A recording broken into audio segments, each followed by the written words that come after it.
I know where we're going. Good morning, Chayé Moharan, Resh Lamed Tet. Shamati mipi Arav Natan. שאחר שאמר רבנו טעיתי כיסא עובד, אמר לו שזה העניין הוא ההתבודדות שלו בעיתים הללו. So there is a Torah in Chayé Moharan. It is Torah Resh Vov 206. It's a wonderful Torah. טעיתי כיסא עובד בקש עבדך. Rabbeinu said very important to do tshuva as soon as possible. Because the way it is that when you're in the circle, when you're in the group, when you're in the bubble of Torah, of Hashem, of the Sechel Shebekol Davar, you know the messages. There's a language that Hashem speaks to the world through. It's a subtle language that you need to be able to pick up on. And in other words, it means, and a lot of times Hashem is going to show you a mistake you're doing by something that happens in your life. It's calling you back to Him. And there it says that the Rebbe has a certain kriyah. Everybody calls in a certain way. Some he calls with a kind voice. Some he calls with a hit. Everybody has his way, and different times, different person. You didn't listen the first time, you listen the second time. Hashem has his way of letting you know that He wants you to fix something. He has his way. That voice is recognizable to a person that's doing the right thing. When you wear the tefillin, you have the antenna, it's connecting you. You have the mezuzah on the door, you have the tzitzis, you have shiurei Torah. You're in the language of Torah. So when Hashem wants to give you the message, He's able to give it to you and you're able to follow it.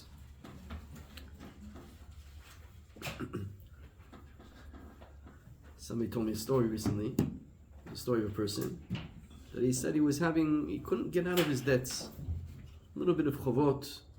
He seems to be making enough money, but it's always a little bit of a minus. And he told me he's praying to Hashem, what's my problem, what's going on? And so he read a story of Rav Chaim Kaneski, that a guy, they swindled him. There was a guy, that he was a regular guy, working guy, normal guy, and some family member came to him and got him involved in a whole investment. We're going to invest and make a building, we have the land, everything's ready, it's the greatest thing, it's for sure you're going to make your money back in 2-3 years. Huh? 2-3 years, you're getting your money back, and look, he's in, and he's in, and he's in, and all the friends were in, and even a cousin. So he said, a cousin's going to, he felt a little bit, he said, I don't have the money. He said, take a mortgage. He said, sure, it's sure bet. I'm going to even pay your mortgage every month. I'm going to pay the extra mortgage. You don't have to do a thing. Give me give me 100K. I'm going to pay the balance. I'm going to put in the investments. And the first year, he paid everything, and he even showed him his profits. It's a real long-term trick. And then he told him, okay, now it's time for the big final deal. We're going to make the money. Give me another $500,000. He took it out. The guy skipped town with everybody's money. So the guy was, everything's blocked. He can't travel. You know what it is. Especially in Eretz Yisrael, it's harder than some other places. Anyways, the guy doesn't know what to do. He went to Reb Chaim Kaneski, and Reb Chaim told him, I also have chovot. So he reads a story. He's asking Hashem. He reads a story, and he sees how Reb Chaim also tells him he also has chovot. I also have debts. But if you take debts like me, you won't have debts like you. That's what he told him. And the debts of Reb Chaim, so you understand what it means. So I think what the Shamash or somebody told me, he says, yeah, the chovot of Reb Chaim is not your chovot. I'll tell you an example. Once Reb Chaim was at a wedding. He was marrying his son, Radon. And the Mechutan, the father of the other side, was there with him at the chuppah. So he told him, I don't know how I'm going to take care of my obligations. So imagine you have the wedding, you have to pay for the wedding, and the guy's telling you, the Rav is telling you, I don't know how I'm going to pay. So he's getting nervous. What do you mean? We made an agreement. We have to pay at the end of the night. The dirah and everything. So he goes to the shamash. He says, nah, he's going to pay you the money. He has so many sedarim that he took on himself that he has to do this every day. He doesn't know by staying at a wedding how he's going to do all his itchayvuyot. So that's the chovot that he had. If you take like me chovot, you won't have chovot. So the guy said that he Yes, so Avodat Hashem. As he said them, I'd have to do Chumash Rashi, I have to do Mishnayot, I have to do a page of Gemara, I have to do, it's a lot. You know, if you learn when you can, it's one thing. But if you take a chova to learn, it's a chov. You got to catch it up. So the guy told me the guy said he wasn't doing Shlai Mikra. He wasn't doing Shlai Mikra. And he wasn't doing the Chumash with Rashi. And it's written, the Shlai Mikra you have to do. And he knew he should do it, but he let it go. And the Chumash Rashi is a good thing. So he took upon himself, and he told me, as I took it on, I started to see how the money came in, it started to pay. He didn't get out fully, but it's only a few weeks. And he sees how the money is paying back. Things are coming in out of nowhere. Things he didn't expect. What am I trying to say? There's a language that Hashem speaks to you. You have a problem. You're not doing Shnai Mikra.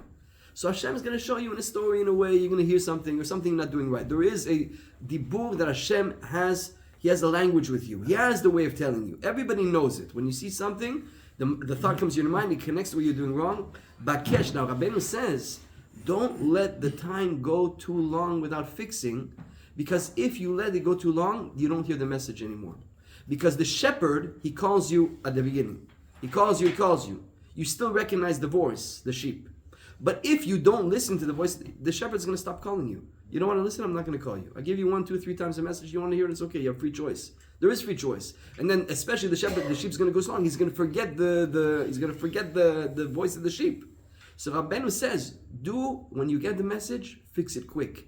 Because the message doesn't come many, many times. It comes a few times, and Hashem is going to let you do with your free choice. So that when Rabbeinu said that Torah, Amar, ze העניין הוא ההתבודדות שלי בעיתים הללו. So Rabbeinu said here, this is my bodedut recently. You know, you live in Inyan. You're living something. Especially in Divrei Rabbeinu. Especially in the Torot. You got to be in the Torot and you got to have his bodedus. But they're connected.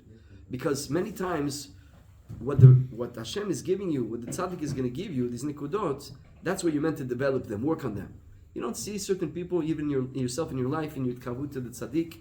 There's certain messages that are strong for you one year, and you got them in. And then another message, and so Rabbeinu's message that he was living with at that moment from Shamayim was this inyan. What's interesting there, by the way, it says that let's say the sheep is traveling, he's leaving, and the shepherd's calling him, and he's not listening, so he's going to keep going, that's it.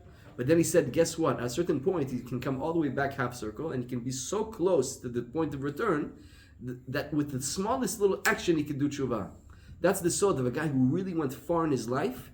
Sometimes he's right back to the place of Kedusha, and the little smallest action tov, he can get back into the circle. He can get right back in. The thing is, the problem there is he doesn't understand. He doesn't understand the call of the shepherd. He's already forgot. It's long gone.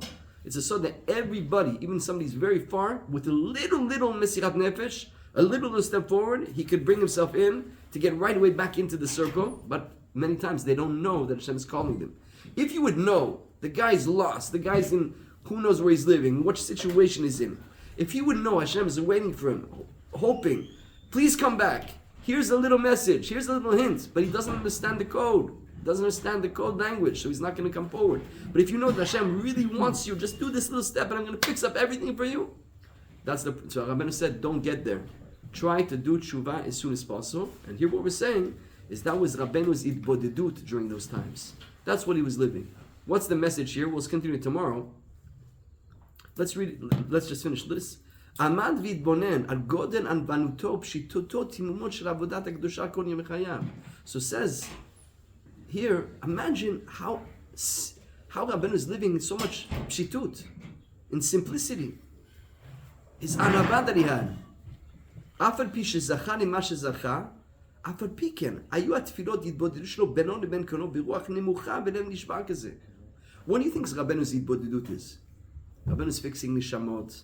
Rabbeinu is preparing the path for Am Yisrael. Rabbeinu is giving the tikkun klali to fix all the begam habrit. Rabbeinu is saying, Uman Rosh Hashanah ola lakol, it's going to bring Mashiach. And his bodedut is, please Hashem, if I make a mistake, don't let me go too far without coming back.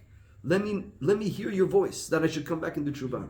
So he says over here, look how at the same time the gdula and the anava, the great level that he had and the simplicity that he had. Efshar nagid that the simplicity brought him to that great level. The pshitut and the tmimut and the emunah is the keli to receive all the highest things. So on one hand, Rabbeinu was where he was. On the other hand, as simple as you can imagine. It's a chidush gadol. It's a chidush. So that's for us to remember. To not let go of the simplicity. The pashut. Sometimes we think that our prayers have to be so sophisticated. You read something and you really like to accomplish it. So you think you have to come up with who knows what. Simple. Talk simple to Hashem. Chazak U'Baruch.